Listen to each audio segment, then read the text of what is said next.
ရွှေချိုများစမှာအဲ့ဒီကျန်းတဲ့တဲ့တဲ့မှာရှိနေတဲ့မျိုးကိုကျွန်တော်ပြောပြထားပါတယ်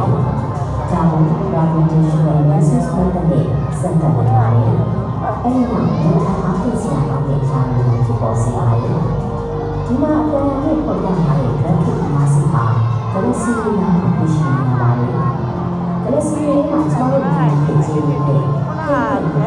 တော့ flash ပဲပေါင်းထားတာတဲ့ flash မလဲအောင်ဆောက်ရပေးတာကြားရအောင်ကြောက်ငါ့ကိုပြတယ်မင်းတို့ရင်းနေတဲ့လောက်မှပြီးတော့ပုံလေးလည်းဒီကောင်တော့ဒီနေ့ဟာချိတန်မှုဖြစ်စေတဲ့အရာတွေမှာဒီဆက်လက်ပြီးရှားရတာဖြစ်ပါတယ်ဒီကနေ့ဒီလိုဆွေးနွေးနေတာအရှိန်ရကြတာမှရှိတယ်ချက်တန်းသွားတာလည်းကျွန်တော်တို့ဒီလိုမျိုးဒီလိုကြိုးထုတ်တာတော့တော့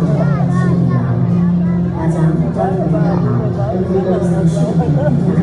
ကြိုးထုတ်တဲ့ဖြစ်ပါလေ။ကျောင်းနေကြလို့ဒီလိုမျိုးသူ့အကြောင်းကိုကျွန်တော်တို့ဒီလိုကြားရတာဖြစ်ပါလေ။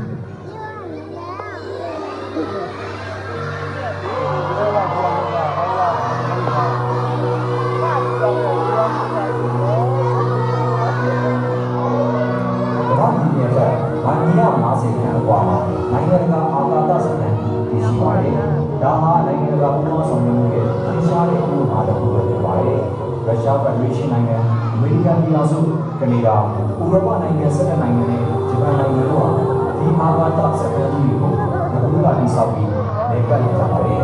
။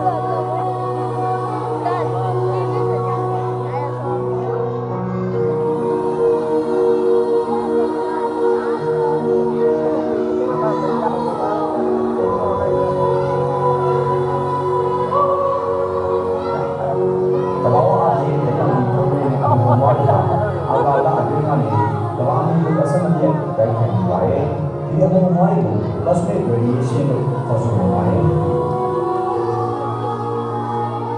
ဒါကြောင့်ဆက်လက်ပြီးတော့ International Space Station မှာရှိတဲ့ Alpha Magnetic Spectrometer နဲ့အဆိုပါ radiation ကိုလေ့လာနေပါတယ်။ဒီ data ဟာ CERN က Large Hadron Collider မှာရှိတဲ့ data တွေကိုရှင်းပြပါတယ်။ဒါပေမဲ့ဒီကတော့ Alpha Magnetic Spectrometer ဟာဘာမှပြန်လာမှရှိပါတယ်။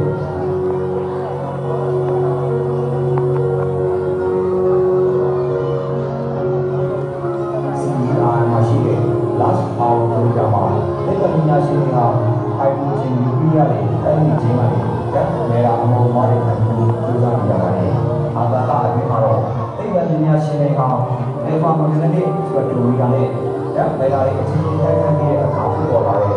အမောမားအသစ်တွေကိုရှာဖွေကြပါတယ်ဖြစ်ပါတယ်။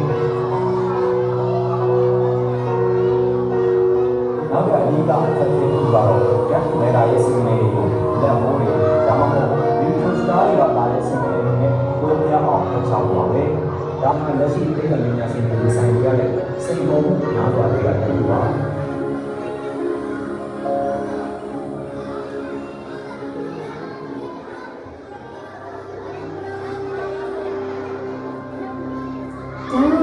California မှာရှိတဲ့ Mount Wilson Observatory နဲ့ဆက်ဖြစ်ပါတယ်။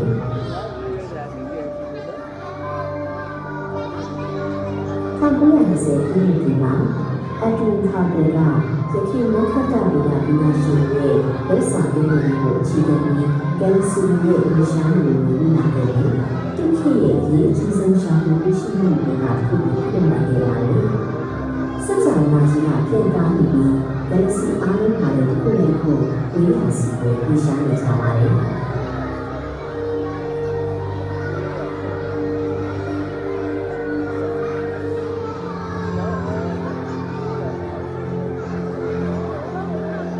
ဒါကြောင့်ကျမတို့အတိတ်ကိုပြန်တွေ့ကြည့်ရစီစကြဝဠာဟာတိတ်ကချင်းတစ်ခုမှာအလုံးတိတ်ကိစ္စစီစဉ်နေတဲ့လို့ဆိုရပါတယ်။